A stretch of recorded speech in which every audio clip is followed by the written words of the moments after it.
Olá! Nesta aula, nós vamos complementar e acrescentar algumas informações sobre arrays and lists.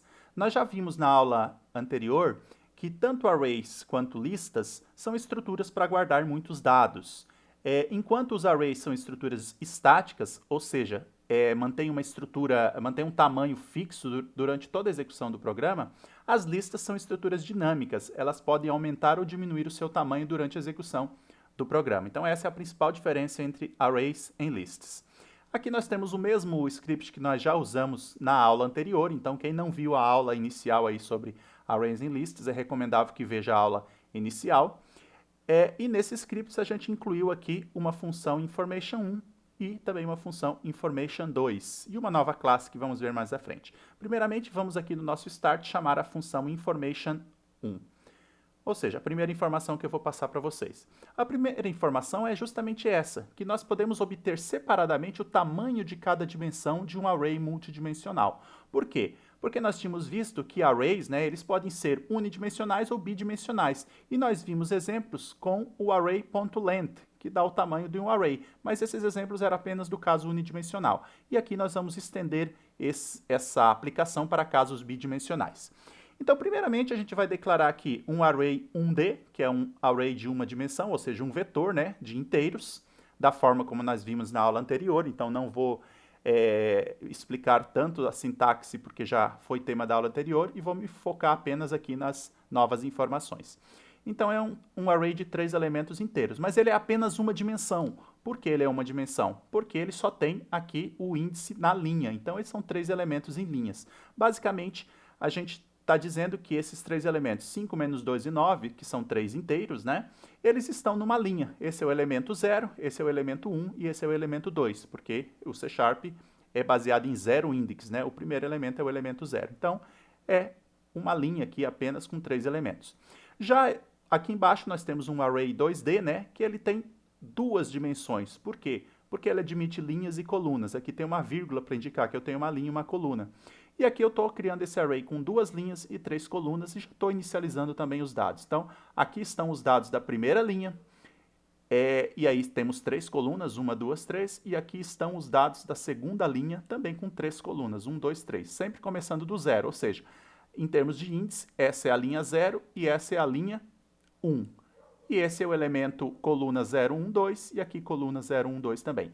Então, nós podemos ver claramente que tem 6 elementos nesse array de 2 dimensões. Se a gente fosse escrever eles como uma matriz, já que um array de 2 dimensões é uma matriz, nós teríamos essa estrutura aqui.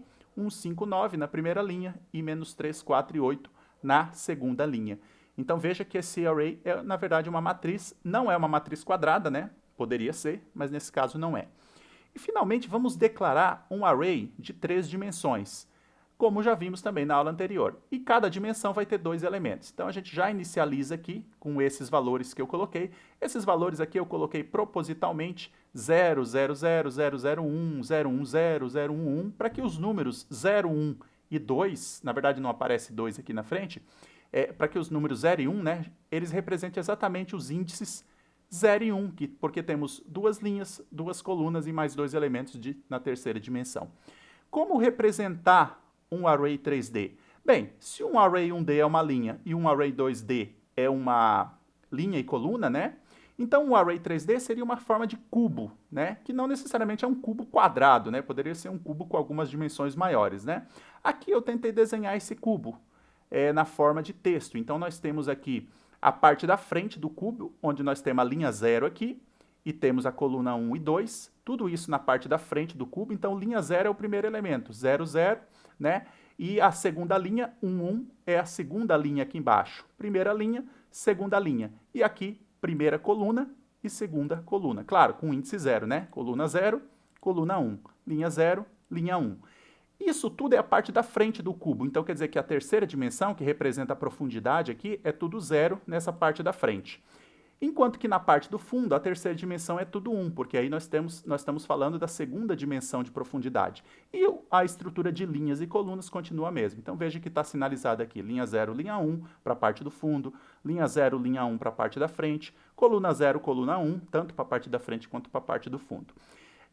Aqui eu desenhei através de texto, mas a gente pode representar também essa figura através de um cubo, por exemplo, dessa forma com que eu estou mostrando aqui nessa figura para vocês. Essa é uma figura gerada diretamente no Unity e mostra exatamente uma estrutura de um cubo 2 por 2 por 2. Então temos aqui duas linhas, duas colunas e duas dimensões de profundidade, né? Na verdade, esse é um cubo tridimensional, né? Duas linhas, duas colunas e dois elementos de profundidade. A profundidade não são duas dimensões, são dois termos numa única dimensão de profundidade, ok? Retornando ao nosso código, então temos aqui a representação de três arrays em 1, 2 e 3 dimensões. A primeira coisa que vamos fazer é pegar o número de elementos de um array multidimensional. E para isso nós vamos usar o comando que nós já havíamos visto anteriormente, que é o array.length. Então aqui eu imprimo no console do Unity, através do comando debug.log, a seguinte mensagem. Array1D tem um tamanho, e aí eu uso array1d.length para determinar o tamanho. Array2D é a mesma coisa e Array3D também é a mesma coisa. E a pergunta é, o Array1D está muito claro, ele tem 3 elementos. O Array2D, se a gente olhar, ele tem 6 elementos, né? Dividido em duas linhas e 3 colunas. E já o Array3D, ele tem quantos elementos? 1, 2, 3, 4, 5, 6, 7, 8. São 8 elementos, podemos ver aqui, dividido em duas colunas, duas linhas e dois termos de profundidade, né? Então, vamos ver o que a gente obtém quando a gente pega o array.length. Executando esse código e voltando para o nosso Unity, a gente executa o código que está ativo e, claro, vai aparecer as mensagens aqui no meu console e a gente vê justamente que ele está dizendo que o array1 tem tamanho 3, o array2 tem tamanho 6 e o array3 tem tamanho 8. Então, descobrimos, né, como havíamos falado antes, que o array.length simplesmente ele dá o número de elementos de um array qualquer, seja unidimensional ou multidimensional. Porém, às vezes nós queremos saber não o número de elementos, mas as dimensões desses arrays, né? Então, para isso, a gente usa esse novo comando aqui, que eu estou mostrando agora para vocês, que é o array.rank. Array.rank vai trazer exatamente um número inteiro que representa quantas dimensões o cubo tem. O cubo, ou o array, né? Quantas dimensões o array tem. Então, array de uma dimensão, eu vou colocar array1d.rank para saber, né? Veja que eu chamo o nome do array, ponto, e aí a propriedade, que é o rank, para saber qual a dimensão. A mesma coisa com o array2d e a mesma coisa que com o array3d. E, executando esse código,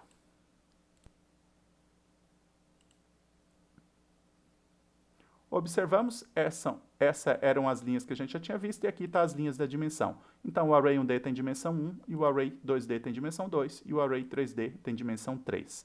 Então, já percebemos justamente que este comando array.rank traz a dimensão de um array, e não exatamente o número de elementos. Mas talvez ainda nos interesse, em alguma situação, pegar o número de elementos em uma dimensão específica. Então, por exemplo, pegando o número de elementos em cada dimensão.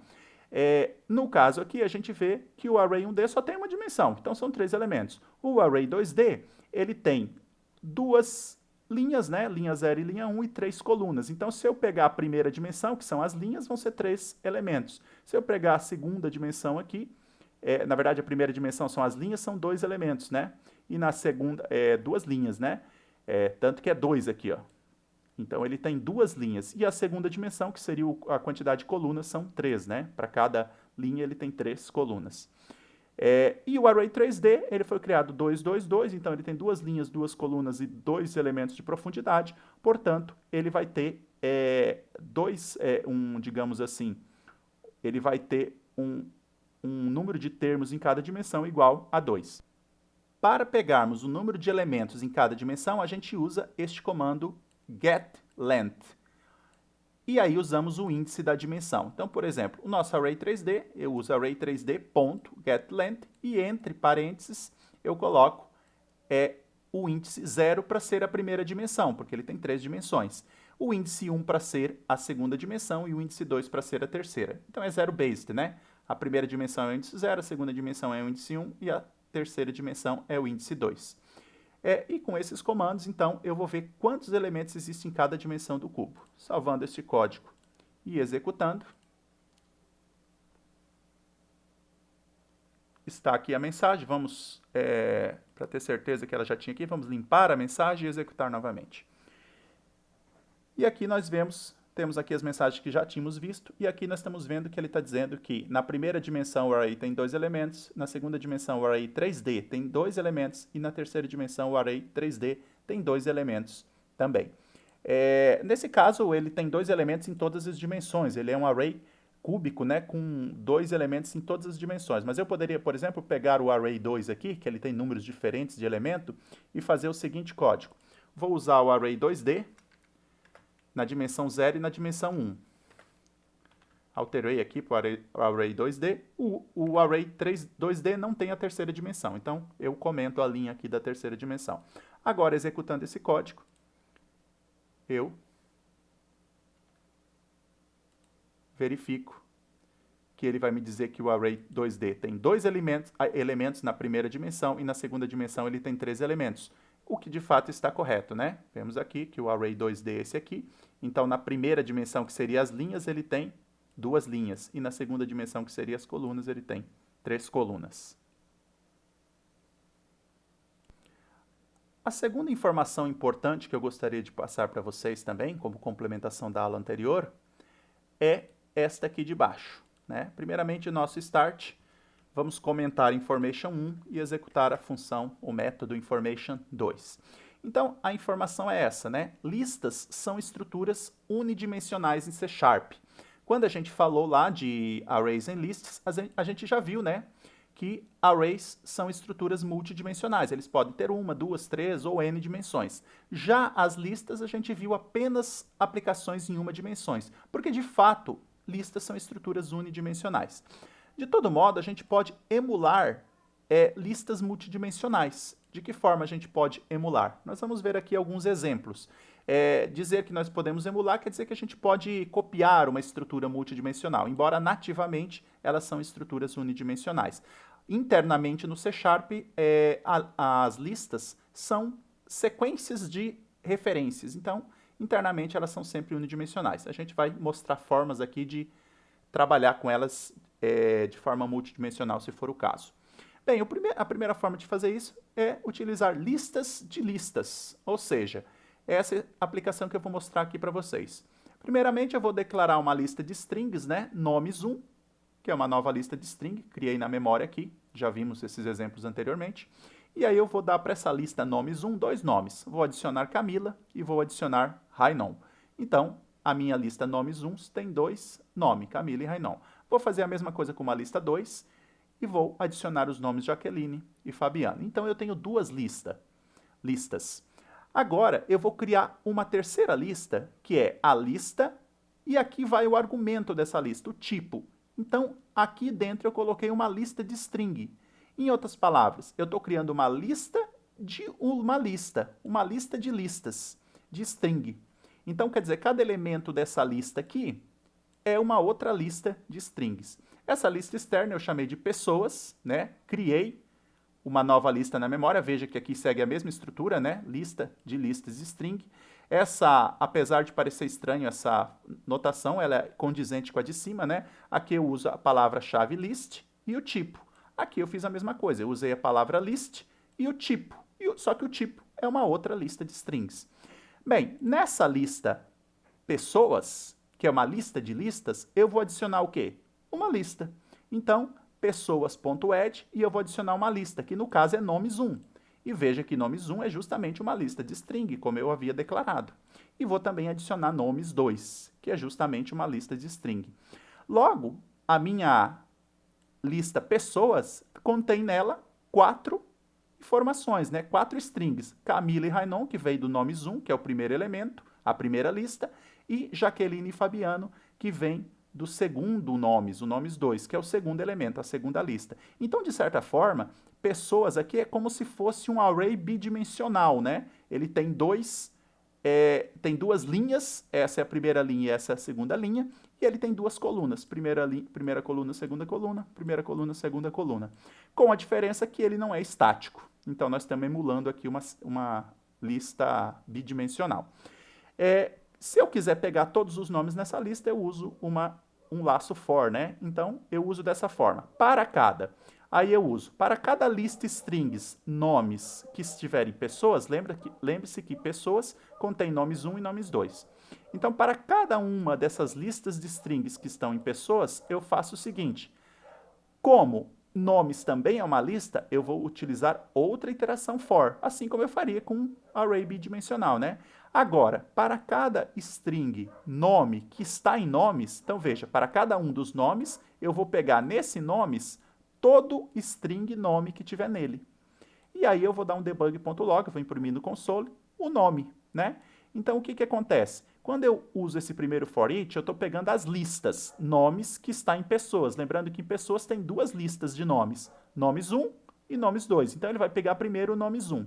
E quando ele pegar nomes 1, ele vai procurar cada string nome que está em nomes 1, né? E quem está em nomes 1? Camila e Rainon. E aí ele vai imprimir primeiro Camila, depois Rainon. Aí ele vai para a iteração anterior de novo e pega a segunda lista, que é nomes 2. E para essa lista nomes 2, ele vai imprimir cada nome que está na lista nomes 2, ou seja, Jaqueline e Fabiano. Esse é um método de emular um array bidimensional através de lista, ou seja, um array que no caso aqui seria dinâmico, não seria estático. Salvando esse script e executando aqui no Unity, nós verificamos que ele mostra exatamente Camila, Rainon, Jaqueline e Fabiano, na ordem que eu demonstrei lá que deveria ser. Essa é uma forma de fazer, né? Outra forma de fazer seria utilizar uma lista de objetos. Usar uma lista de objetos não é algo novo. A gente já fez esse tipo de aplicação em outras situações aí, em algumas aulas. Então, basicamente, eu vou fazer aqui declarar duas pessoas, lembrando que pessoa é uma classe que a gente já tinha visto na aula anterior. Então, pessoa é simplesmente uma classe que tem um nome e a idade da pessoa. O nome é uma string, um texto, e a idade é um int, um número inteiro, né? Então, pessoas têm nome e idade. Então, eu vou declarar uma pessoa 1 e vou declarar uma pessoa 2. E cada uma delas eu já vou criar na memória aqui, fazer a instanciamento na memória e a atribuição para essa variável pessoa. Essa variável, que é de uma classe, a gente chama de objeto, né? Então, nós temos o objeto pessoa 1 e o objeto pessoa 2. Bem, pessoa 1, lembrando que cada objeto pessoa tem nome e idade. Então, pessoa 1 aqui eu vou dar um nome, que vai ser João, e vou dar uma idade 40. E na pessoa 2 vou dar um nome Maria e uma idade 30. E aí eu vou pegar cada uma dessas pessoas e incluir numa lista. Eu vou criar uma lista de pessoas, uma lista cujo tipo de cada elemento é pessoa, e vou chamar essa lista de barra pessoas. Eu usei essa barrinha aqui simplesmente porque no código já havia, eu já tinha usado aqui o nome pessoas, então eu não posso usar no mesmo código o mesmo nome de variável dentro da mesma função, né? Então eu usei uma barrinha para diferenciar. Então, pessoas aqui, barra pessoas, é uma nova lista de pessoas. É uma lista desse tipo pessoas. Então, eu vou adicionar nesse objeto a pessoa 1 e a pessoa 2, através do comando add, que nós já vimos anteriormente. E aí, se eu quiser pegar as informações que estão nessa lista de pessoas, nomes e idades, eu faço da seguinte forma. Eu vou imprimir na tela, né? Claro, dentro de um laço for each, né, para pegar todos os elementos. Para cada pessoa, que eu chamei de pes aqui, para cada pessoa pes in pessoas, que está dentro dessa lista de pessoas, eu vou fazer o quê? Debug.log, ou seja, eu vou imprimir na tela, o pes.nome, então lembrando, tem duas pessoas dentro aqui de pessoas, então ele pega a primeira pessoa, que está dentro de pessoas, ele pega pes.nome, né, vai pegar o primeiro nome, que é João, mas aí usa esse aspas aqui para colocar um texto, então ele vai pegar João, tem, o mais aqui a gente usa para juntar variáveis, ou seja, aqui eu vou juntar uma string com essa string, depois vou juntar com um int aqui e ele vai transformando tudo em texto. Concatenar, na verdade. Esse mais faz a concatenação de várias variáveis em texto. Então, vai pegar João, tem, e aí ele pega pes.idade. Então, pes, né? Pes aqui ainda estamos falando da primeira pessoa, porque estamos na primeira iteração. Pes.idade vai retornar 40. E aí eu somo, ainda coloco um mais para concatenar a palavra anos. Então vai ficar João tem 40 anos, né? E aí ele fez com a primeira pessoa, ele faz com a segunda também. E aí ele vai pegar Maria tem 30 anos. Então vejam que aqui também eu estou utilizando uma lista de objetos eu estou usando uma lista com 2 objetos e cada um tem duas variáveis. Então, de certa forma, eu estou emulando uma lista bidimensional, né? E claro, eu poderia ter muitas pessoas nessa lista, podia ter muitos dados nessa classe, então não precisa ser só bidimensional. Aliás, é bidimensional, mas não precisa ter 2 elementos em cada dimensão. Pode ter muitos elementos em cada dimensão, muitos elementos de pessoas, muitos elementos de informações dentro de cada pessoa. Será que isso funciona? Vamos salvar e executar nosso código. E aí vemos aqui, né, essa parte aqui nós já tínhamos visto, até Fabiana, e agora nós temos aqui, ó, João tem 40 anos e Maria tem 30 anos. Então, imprimiu como nós havíamos previsto. Outra forma também de fazer essa utilização de listas de mais de uma dimensão é através de listas de objetos contendo listas, né? Vamos até colocar no plural aqui, listas de objetos contendo listas. O que é isso? Eu posso ter uma lista de objetos e dentro desses objetos eu ter outras listas. Nesse exemplo que eu dei anteriormente, lista de objetos, eu tinha uma lista de objetos, mas esses objetos só tinham dados, eles não tinham listas dentro deles. Eles tinham dados, então era um número fixo de dados. Enquanto que se um objeto tiver listas, pode ser um número dinâmico de listas, um número variável de informações que vão aumentando ou diminuindo ao longo do código, e eu vou ter uma lista dessas listas, né? É um caso parecido com o primeiro caso, né? Listas de listas. Porém, nesse caso aqui, essas listas vão estar dentro de um objeto. Então, primeiramente, nós vamos declarar aqui 3 objetos do tipo compra. Essa classe compra, nós não tínhamos visto ainda. Eu incluí essa classe compra aqui no final. E o que essa classe compra tem? Ela tem um float, quer dizer, um número real, né? Que representa o dinheiro disponível para uma certa compra. Começa com valor 0, eu posso dar outro valor. E ela também tem uma lista de strings, uma lista de textos chamada produtos a comprar, que representa os produtos que eu posso comprar com esse dinheiro. Então eu vou ter listas de compras, né? E aqui, claro, produtos a comprar está como um new list string para criar uma lista vazia na memória, fazer o instanciamento. Ou seja, a classe compra tem um dinheiro para fazer a compra e a lista de produtos que eu quero com aquela compra, que eu quero gastar com aquele dinheiro, certo?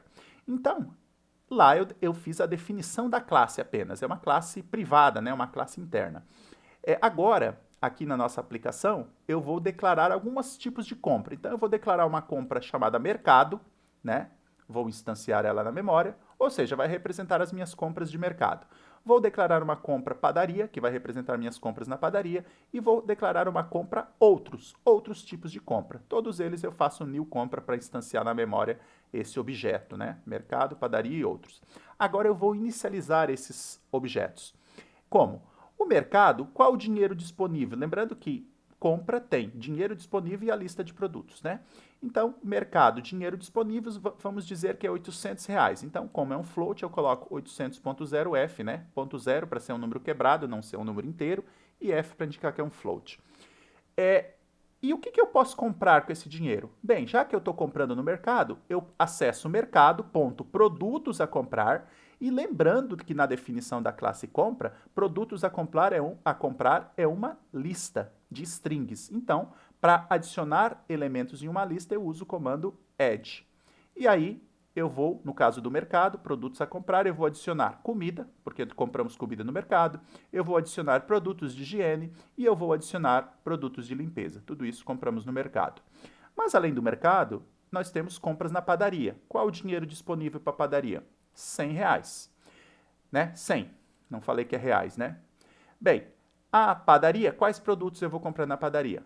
Pão e leite. Então veja que aqui eu estou adicionando um valor numérico, né, um float, e aqui eu estou adicionando valores strings numa lista de string. Veja que as próprias definições aqui no código já trazem.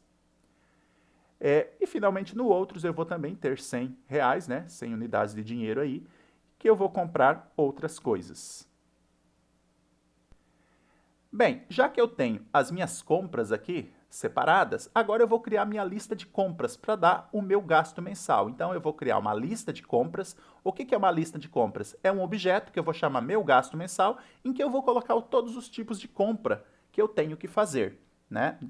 Então, eu crio essa lista de compra, uma lista com objetos do tipo compra, que eu vou chamar meu gasto mensal, e vou criar na memória uma nova lista de compra, um novo objeto, e vou atribuir, né, esse objeto instanciado, vai ser atribuído aqui a essa minha variável declarada. Bem, na verdade, aqui eu criei um objeto vazio, né? Quando eu dou um new list, assim, eu crio um objeto vazio. Agora eu vou adicionar compras nesse objeto meu gasto mensal. E que compras eu tenho? Eu tenho a compra do tipo mercado, eu tenho a compra de padaria e eu tenho a compra de outros. Como o meu gasto mensal é uma lista, eu adiciono elementos através do comando add. Então, ponto add mercado, ponto add padaria e ponto add outros. Agora que eu adicionei minhas compras no meu gasto mensal, eu quero saber, eu quero imprimir, né? Vamos ver todas essas informações. O que eu estou emulando para vocês aqui é justamente uma lista de objetos contendo listas. Então vocês vejam que eu tenho aqui uma lista, meu gasto mensal, que tem objetos que são objetos do tipo compra, e esses objetos do tipo compra, ele tem listas que são produtos a comprar. Então eu tenho uma lista de objetos que contém listas. E como que eu procedo, como que eu pego essas informações? Eu pego, bem, para adicionar essas informações eu acabei de mostrar, né? Eu crio as listas e depois adiciono no objeto, né? Eu poderia fazer isso internamente também, né? Depois que eu já criei. Por exemplo, eu poderia até dar um exemplo aqui. Imagina que aqui eu queira colocar na padaria aqui mais um produto, né? Se eu colocar aqui em cima, tudo bem, vai ser na ordem que eu criei. Mas depois que eu incluir em meu gasto mensal.add outros, né? Por exemplo, aqui eu já incluí padaria no meu gasto mensal. Depois que eu incluir, eu posso incluir um novo elemento lá em padaria? Posso sim, porque como essas referências aqui são todas dinâmicas, no C Sharp referências a objetos são referências dinâmicas, ou seja, a referência é feita e ela fica ali sendo atualizada, né? Tudo que eu adicionar ou excluir vai sendo atualizado. É diferente de objetos do tipo inteiro, por exemplo, aqueles tipos primitivos, inteiro, string, quando eu altero ele, o anterior é desfeito, né? No caso aqui são referências. Então, o que eu estou querendo dizer? Que se eu vim aqui agora em padaria, na lista de produtos a comprar, e adicionar nesse produtos a comprar um novo produto, como por exemplo queijo, né? O que vai acontecer? Esse queijo também vai aparecer na minha lista, né? A diferença é que aqui em cima eu adicionei primeiro em padaria e depois eu adicionei padaria aqui no meu gasto mensal. Mas mesmo depois que eu adicionei padaria no meu gasto mensal, eu ainda posso manipular padaria, eu ainda posso manipular o outros, o mercado. Eles continuam ativos para mim declarar. É por isso que são instâncias dinâmicas, né? Eu posso ir alterando, diminuindo, eu posso eliminar elementos através do remove at, da forma com que nós já vimos, certo? Bem, e como que eu pego esses dados aqui para mim vê-los, por exemplo, no meu relatório? Eu uso for each, né, já que eu estou trabalhando com listas, com muitos objetos, e aí eu vou dizer o seguinte: para cada compra, né, que eu tenho no meu gasto mensal, e lembrando que no meu gasto mensal eu tenho 3 tipos de compra: compras de mercado, compras de padaria e outros, né? Então, para cada um desses tipos de compra, ou seja, para cada objeto compra, do tipo compra, com C maiúsculo aqui, né? Objeto eu escrevi com letra C minúscula e o tipo da classe com letra C maiúscula como é o padrão. Para cada objeto desse no meu gasto mensal, que é a minha lista de gastos mensais, eu vou fazer o quê? Eu vou criar aqui um string texto, vou colocar a seguinte informação nesse string texto. Eu tenho, é um texto, aí eu adiciono nesse texto o quê? Compra.dinheiro. Então a minha primeira compra vai ser mercado, né? Aí eu vou dizer, no caso, na primeira vai ser mercado, ponto dinheiro disponível. Então ele vai dizer quanto dinheiro disponível eu tenho para mercado. Aí eu concateno aqui, adiciono mais um texto, para gastar com, e aí eu tenho que imprimir todos os produtos que eu tenho para gastar no mercado. Só que os produtos que eu tenho para gastar no mercado, eles estão numa lista dentro de mercado, que é justamente a lista produtos a comprar. Como é outra lista, eu vou usar outra iteração, outro laço, né? Que é o que a gente faz com arrays também. Então aí eu vou usar um for each do tipo string produto, ou seja, para cada produto do tipo string, né? Porque eu coloquei os produtos na forma de texto, que estiver naquele compra produtos a comprar, lembrando que compra é a compra que eu tenho, vai ser mercado, padaria, outros. Para cada um desses produtos, eu vou colocar nesse texto aqui que eu já comecei a escrever, eu vou colocar o nome do produto. Então, texto mais igual. O mais igual nesse caso é para mim adicionar o texto que já tem, adicionar uma nova parte do texto, desculpa aqui, né? Porque se eu colocar só o igual, ele vai apagar tudo que eu escrevi antes, né? Então, o mais igual, ele pega o que eu já escrevi antes, que é eu tenho um certo dinheiro para gastar com, e ele adiciona quem? O produto, né?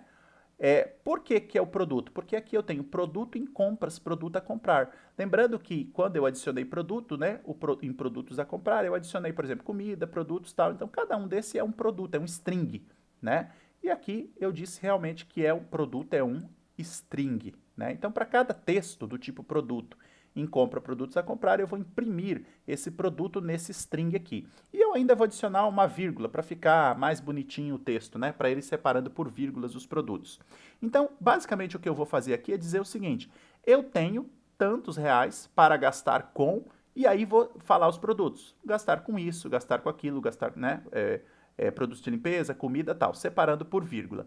E quando eu terminar, né? Aí ele sai do laço, desse laço interno aqui, e aí eu coloco nesse texto a mesma coisa, coloco no final dele um ponto, né? Só para finalizar a linha.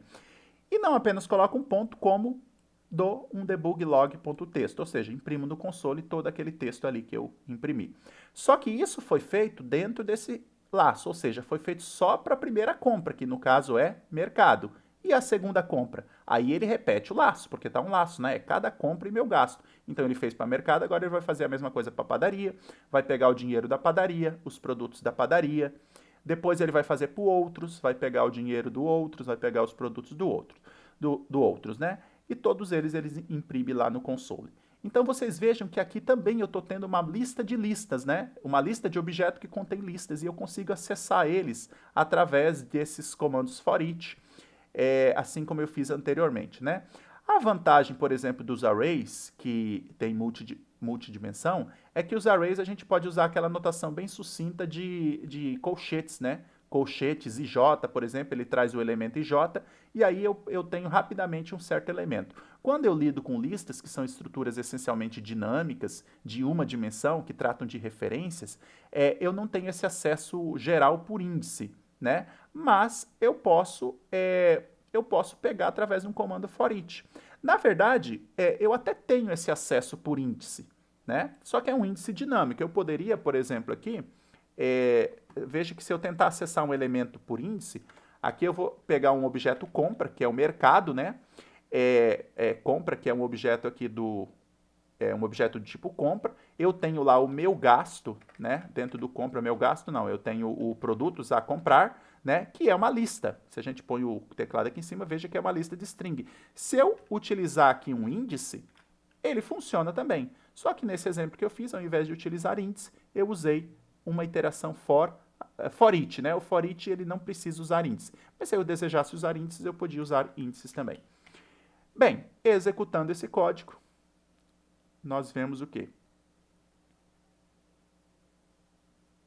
Vamos limpar tudo que está na tela e executar o código. E nós vemos aqui no final que ele diz: eu tenho R$ 800 para gastar com comida, produtos de higiene, produtos de limpeza. Eu tenho R$ 100 para gastar com pão, leite e queijo. Veja que o queijo foi colocado aqui, apesar de na atribuição inicial o queijo não estar, e depois eu atribuí esse objeto padaria para o meu gasto mensal, e só depois eu incluí o objeto queijo, ainda assim dinamicamente ele foi incluído. Ou seja, a lista cresceu. Eu posso continuar adicionando elementos ou tirando elementos da lista. E ele foi impresso aqui, né? Pão, leite, queijo. E também a última, né? Eu tenho 100 para gastar, 100 alguma coisa, né? Para gastar com todas as outras coisas. Então, nesses 3 exemplos, eu mostrei para vocês que eu posso emular, através de listas unidimensionais, eu posso, na verdade, emular também objetos bidimensionais, ou seja, listas que contêm listas, listas que têm objetos com mais de uma informação, listas que contêm objetos contendo outras listas, eu posso acessá-las através dos comandos for each, posso acessá-las através do comando for e dos índices 0, 1, né, daqueles índices que a gente viu. Ainda aqui dentro do exemplo C, lista de objetos contendo listas, eu vou fazer uma demonstração de como a gente pode utilizar índices em listas multidimensionais. A gente pode usar índices em todos os casos aí de estudo, né? Eu estou usando o exemplo C aqui, mas pode ser usado dos outros também. Então, primeiro eu vou imprimir uma mensagem na tela aqui, usando os índices índices em listas multidimensionais, para a gente saber onde estão os nossos resultados. E eu vou fazer o quê? Eu vou imprimir na tela do console o seguinte: meu gasto mensal elemento 0. Vamos lembrar que meu gasto mensal é uma lista de compras. Então, o elemento 0 é a primeira compra que foi adicionada nesse objeto meu gasto mensal. E nós vemos que a primeira compra é mercado. Então, quando eu disser meu gasto mensal 0, eu estou pegando mercado, né? Estávamos aqui, então meu gasto 0 é mercado. E dinheiro disponível, então, é uma variável de mercado, né? Lembrando que compra, né? Compras, mercado é um tipo de compra, e as compras ele tem dinheiro disponível e produtos a comprar. Então, o dinheiro disponível lá de mercado, vamos lembrar, mercado, dinheiro disponível é R$800. Então, essa primeira linha aqui tem que imprimir 800, né? A segunda linha aqui, eu vou colocar debug.log, vou usar o meu gasto mensal 0 novamente, que é o mercado. Se eu estivesse usando 1 aqui, seria a padaria, se eu estivesse usando 2, seria outros, né? Então, eu pego o meu gasto mensal 0, que é o mercado, só que agora, ao invés de pegar essa primeira variável aqui, que era um float, eu vou pegar a segunda, que é produtos a comprar. Porém, vamos lembrar que na definição dessa classe compra, produtos a comprar é uma lista também. Então, ela pode ser referenciada por índice. Então, eu tenho vários produtos a comprar. Veja que em mercado aqui eu tenho vários produtos a comprar. Comida, produtos de higiene, produtos de limpeza. E aqui eu vou imprimir o produtos a comprar 1, ou seja, o segundo, porque o primeiro é 0, né? Esse é o 0, que é comida, é notação de índice 0, né? Esse é o primeiro, que é produtos de higiene, então é o que ele vai imprimir. E aqui é o segundo, produtos de limpeza. Então, basicamente, aqui ele vai imprimir produtos de higiene. Se eu salvo esse código, eu vou executá-lo, limpo aqui o que estava na tela e executo. E agora eu vejo, né, tem vários resultados aqui que nós já vimos anteriormente, nós vamos ver esse aqui que está no final, né, usando índices em listas multidimensionais. E veja que os primeiros resultados aqui são justamente 800 e produtos de higiene, que são exatamente esses resultados aqui que eu imprimi, 800 e produtos de higiene. Então eu estou vendo aqui que eu posso acessar listas de listas bidimensionais, tanto por aqueles laços ali, como também por índices, se a gente conhecer o índice. Claro que é um índice zero-based, e além disso a gente tem que ter o cuidado de não estourar o índice, colocar um índice maior do que aquele disponível, né, no tamanho da lista, porque aí vai dar um erro em execução. Bem, assim como nós fizemos anteriormente, a gente pode usar for each. Só que nos for eachs que eu usei anteriormente, eu usei a forma for each, eu usei para todas as listas. Então, ele pegava todos os elementos. Agora, ao invés de usar o for each, eu vou usar o for. Qual a diferença? O for, ao invés de iterar em todos os elementos, ele itera através de um índice de iteração, que pode ser todos ou não, vai depender da configuração que eu colocar. Então, vamos ver um exemplo aqui. For, ou seja, para, eu vou colocar aqui um índice inteiro começando em 0 e indo até meu gasto mensal.count. Lembrando que meu gasto mensal é uma lista, né? Meu gasto mensal é uma lista e, portanto, ela tem essa função count que retorna o tamanho da lista. Então, para ir indo de 0, enquanto o i for menor que gasto mensal, meu gasto mensal.count, enquanto for menor que o total, né? Para garantir que não haja estouro, eu vou fazer o que tiver aqui dentro e vou iterar o i++. Ou seja, eu vou pegar o primeiro elemento do meu gasto mensal, depois o segundo, depois o terceiro, que na verdade são exatamente mercado, padaria e outros, né? Só que aqui eu me referi através de índices, né? Através do índice i. Quando eu pego o índice i, eu pego uma certa compra, né? Mercado, por exemplo, aí eu quero imprimir o produtos a comprar. Só que lembra que mercado, ele tem vários produtos a comprar. Assim como padaria, tem vários produtos a comprar. Inclusive, eu adicionei o queijo aqui embaixo. E o outros aqui também tem um produto a comprar só, na verdade, né? Então, eu tenho que fazer uma interação também para a lista dos produtos a comprar. Então, aqui eu faço para um inteiro J, veja que eu mudei, porque aqui eu usei I, eu não posso usar o I novamente. Tem que ser um índice diferente. Então, para um inteiro J indo igual a 0. Enquanto J for menor que, por que J for menor que? Porque, pelo mesmo motivo, para não haver estouro. Então, veja, eu vou pegar o primeiro elemento de compra, que é o meu gasto mensal I. Por que I? Porque aqui o I está iterando de 0 até o final. Então, o meu gasto mensal I, se I for 0 é mercado, se I for 1 é padaria e por aí vai. Dentro do meu gasto mensal, que é uma compra, eu tenho produtos a comprar. E produtos a comprar, vamos lembrar, também é uma lista, né? Veja aí a definição, lista. Se ele é uma lista, ele também tem a função count que retorna o quanto de produtos a comprar tem naquela lista. E lembre-se que a quantidade de produtos é diferente para cada um deles. Um tem 3, outro tem 2, outro tem 1, né? Na verdade, o segundo tem 3 também, porque foi adicionado um aqui no final. E esse número pode variar ao longo do código. Logo, eu tenho que usar esse comando .count para garantir que naquele momento eu esteja usando a iteração dentro do limite, certo? E eu tenho que ter o cuidado de colocar aqui meu gasto mensal I, exatamente a iteração que eu estou fazendo no I, para não pegar o produto da compra errada. E aí, claro, eu itero J a cada laço, né? Bem, e aí eu vou imprimir, então, debug.log, o meu gasto mensal I, o produtos a comprar, J, porque eu tenho uma lista aqui e uma lista aqui. Isso aqui parece muito com aquele comando que a gente usava em array, por exemplo, array e J, para o caso bidimensional. Aqui nós temos o caso bidimensional também com listas, né? Embora, como eu falei, listas não sejam elementos bidimensionais, mas a gente pode colocar listas dentro de listas, colocar objetos com listas, né? Dentro de outras listas e por aí vai. Bem, a consequência de usar esse for aqui é a mesma que a gente fez aqui em cima, exceto pelo texto, né? Aqui eu usei um texto bem definido. Aqui na de baixo eu simplesmente vou imprimir todos os meus produtos, né? Porque eu vou imprimir os produtos aqui de todas as compras. Então, esse for aqui, eu imprimo todos os meus produtos através de um laço for usando índices. Diferentemente daqui de cima, quando eu imprimir as minhas compras e os meus produtos usando um laço for each, pegando todos os elementos. Executando este código agora, limpamos aqui, embora ele limpe no começo, né? Mas a gente limpa para ter certeza. Executa. Vem todos aqueles resultados que a gente já viu antes e nós vamos ir aqui para o final, né? Esse aqui a gente já tinha visto, ó, 800 e produtos de higiene, era o resultado anterior. Só que agora nós vamos ver aqui, ó, comida, produtos de higiene, produtos de limpeza, pão, leite, queijo e outras coisas. Que são exatamente os 7 produtos, né, de compra que foram cadastrados aqui, ó. 3 produtos aqui, 2 aqui, mais um aqui, 3 e depois foi incluído mais um, né? Aqui deu 6 e esse último aqui 7, que foram todos imprimidos. Então, eu estou mostrando para vocês que é realmente possível a gente trabalhar com listas de forma multidimensional, usando todas as iterações num laço for each, ou também usando os índices, tal como os arrays, num laço for.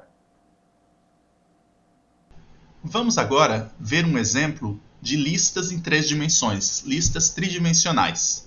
Aqui neste método ExampleList3D, que está sendo chamado na função start do Unity, nós vamos declarar 3 listas de inteiros. Então, a lista inteiros 1, a lista inteiros 2 e a lista inteiros 3. Cada uma de 2 dimensões aqui, né? Começando com 2 elementos.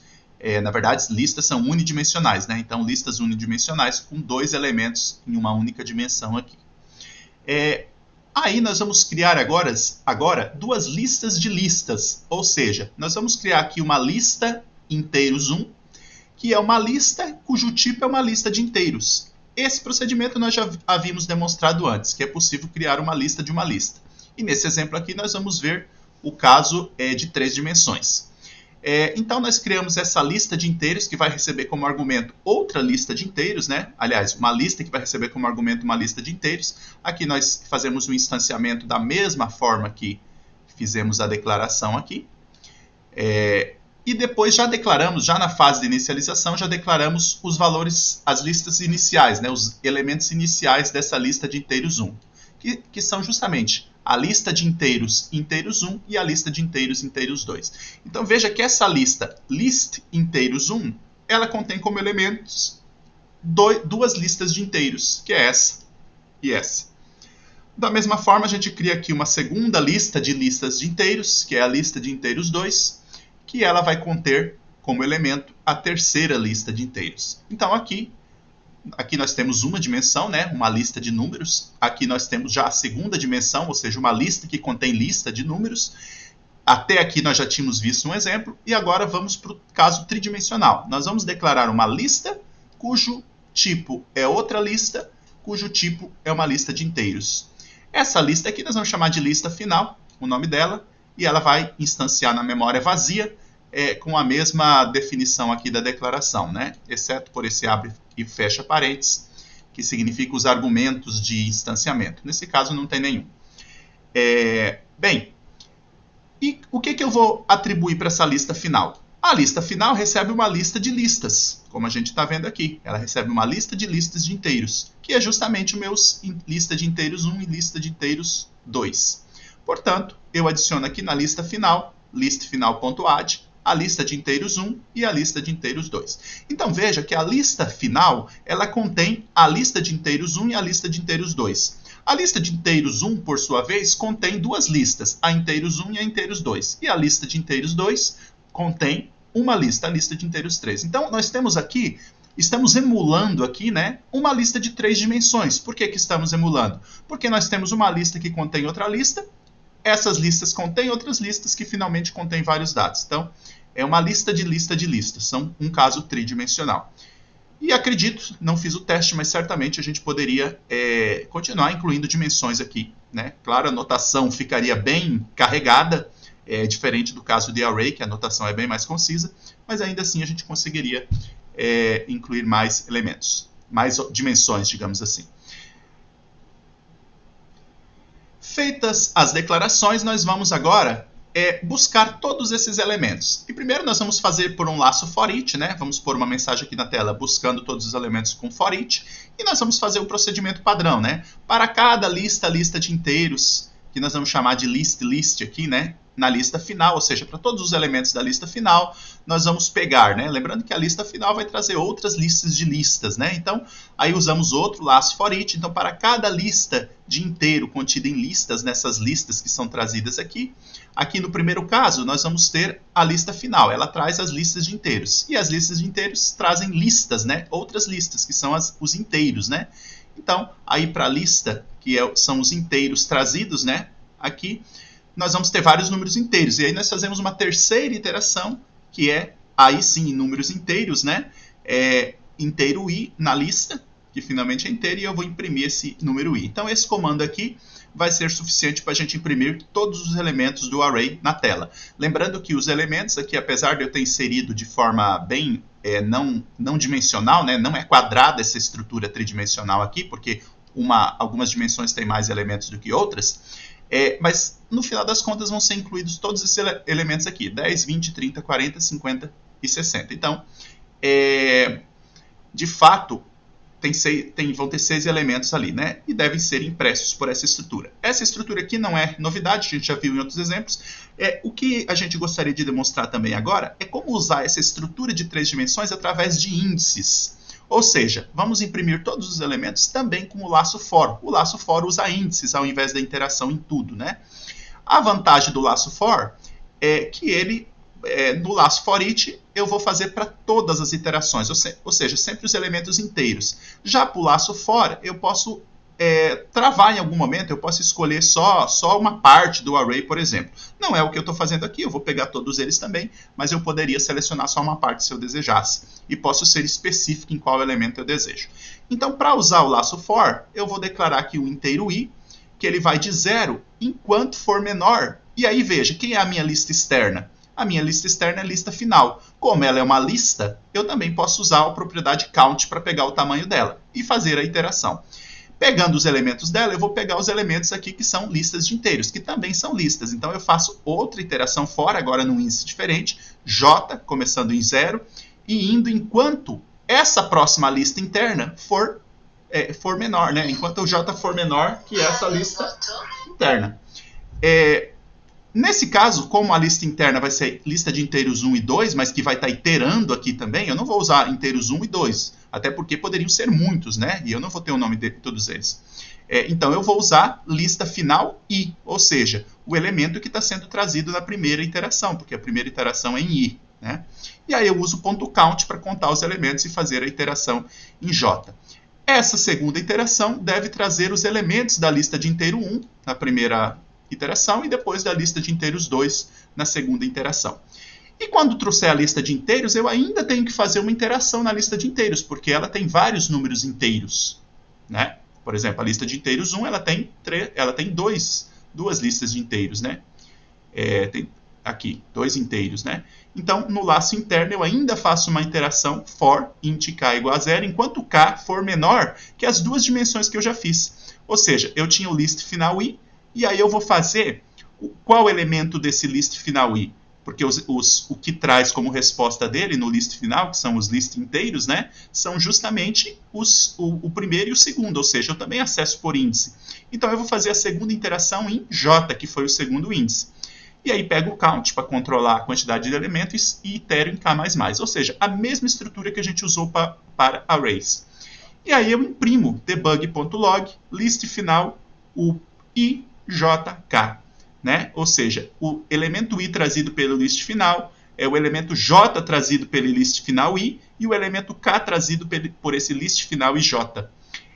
Aqui fica bem claro, né, a semelhança com aqueles exemplos tridimensionais que a gente deu de arrays. Né? Eu estou usando os índices de iteração aqui com o laço for. Como eu limitei todos eles para o tamanho total da lista através do listFinal.count e do listFinalI.count, então, e também do listFinalIJ.count, então este comando aqui, esta iteração for, essas 3 iterações for, devem retornar todos os elementos da lista, assim como o comando forEach de cima. Executando então este código, vamos salvar e executar.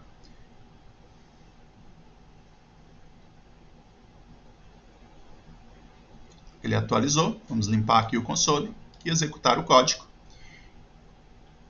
E vemos aqui que todos os elementos com for each são trazidos 10, 20, 30, 40, 50 e 60. E com for também, né? 10, 20, 30, 40, 50 e 60. Ou seja, vimos 2 abordagens, né? A primeira abordagem usa o for each e a segunda abordagem usa o for, e de toda forma eu estou tratando de listas tridimensionais, né? Listas que têm 3 dimensões de números, que poderiam ser de 3 dimensões de strings também. E lembrando que essas estruturas de listas tridimensionais, diferentes dos arrays, né, diferente das matrizes tridimensionais, elas podem crescer e aumentar. Eu posso incluir novos elementos aqui. Por exemplo, eu poderia aqui pegar, vamos fazer um exemplo aqui, list, depois que eu já atribuí list final, né, list final 1, o 0, vamos ao elemento 0, né, list final 0 é 0 e o elemento 0, né, que nesse caso vai retornar justamente um inteiro, a gente pode ver aqui, né, vai retornar um inteiro no final. Por exemplo, poderia ser igual a 100. Né? Na verdade, isso aqui são listas, né, então eu tenho que adicionar, né, eu vou adicionar um 100, eu não vou fazer igual. .add, né? Deixa eu ver ele acerta. Ah, não, é aqui, ó, né? O 0, o elemento 0 do 0, e eu vou adicionar na terceira dimensão. Então, .add, né? Isso. Eu vou adicionar um elemento 100 nessa lista final, né? Vamos desabilitar aqui esta parte da iteração, porque a gente já viu que ela funciona, né? E vamos fazer só a iteração com o laço for. Certo? Então, eu adicionei, além daqueles elementos 10, 20, 30, 40, 50 e 60, eu adicionei um elemento 100. Vamos ver se ele aparece na nossa lista final. Eu adicionei após todas as declarações, né? Para mostrar que as listas podem crescer durante a execução do código. Então, executando agora, salvando e executando.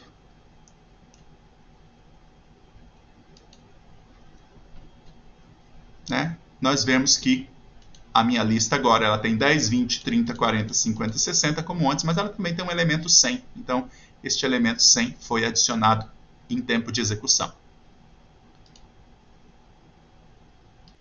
E eu posso também fazer um outro comando aqui, que é para fazer uma alteração do valor. Por exemplo, list final, eu vou pegar o 0, 0,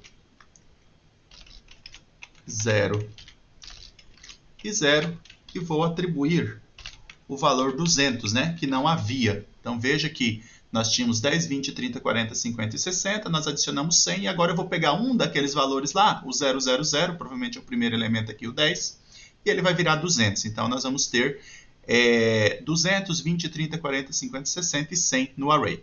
Qual a diferença desses dois comandos aqui? Esse de cima eu já demonstrei, né? Ele adiciona um novo elemento inteiro, né? Um novo número inteiro 100 nas minhas listas, né? E esse segundo? Esse segundo ele não adiciona, porque eu estou usando uma atribuição. Eu estou usando o igual. Então eu estou pegando um elemento que já existe, né, em 3 dimensões. Veja que aqui é 3 dimensões. E estou mudando esse valor. Como as 3 dimensões aqui é o elemento 0, provavelmente vai ser o primeiro aqui, o 10, né? E eu estou mudando esse valor para 200. Então eu estou mudando um valor que já existe. Eu não estou adicionando um elemento. Enquanto que na primeira eu adicionei um elemento e veja que aqui eu usei 2 índices. Por quê? Porque eu usei 2 índices das 2 primeiras dimensões e na terceira dimensão eu estou adicionando um elemento, né? Então, com listas a gente usa add, né? Então eu não uso o índice na terceira dimensão. O que é igual a arrays, né? Para arrays em listas, né? Array em uma dimensão a gente usa índice e listas não. Então a lista sempre usa uma dimensão a menos que um array para acrescentar um elemento. Bem, vamos executar esse código aqui e ver o resultado. Limpando aqui a tela e executando novamente. Nós já vemos que aqui ele já aparece o elemento 200, né? Então temos 20, 100, 30, 40, 50, 60 e 200. E foi justamente o primeiro elemento lá, né? O 10, que foi o 000, né? Que foi substituído por 200. E por último, a última informação que eu iria passar, né, que eu vou passar, na verdade, é que existem outras estruturas para guardar múltiplos dados além dos arrays and lists, né? Por exemplo, existe os dictionary, existe as tuplas e pode existir até outras, né? Tuplas, por exemplo, são umas estruturas novas do C#, nas versões mais recentes. Inclusive, a gente pode usar listas de tuplas ou dictionary, né? Isso eu vou deixar para demonstrar em outra aula. Mas os arrays and lists são algumas estruturas, podem existir outras.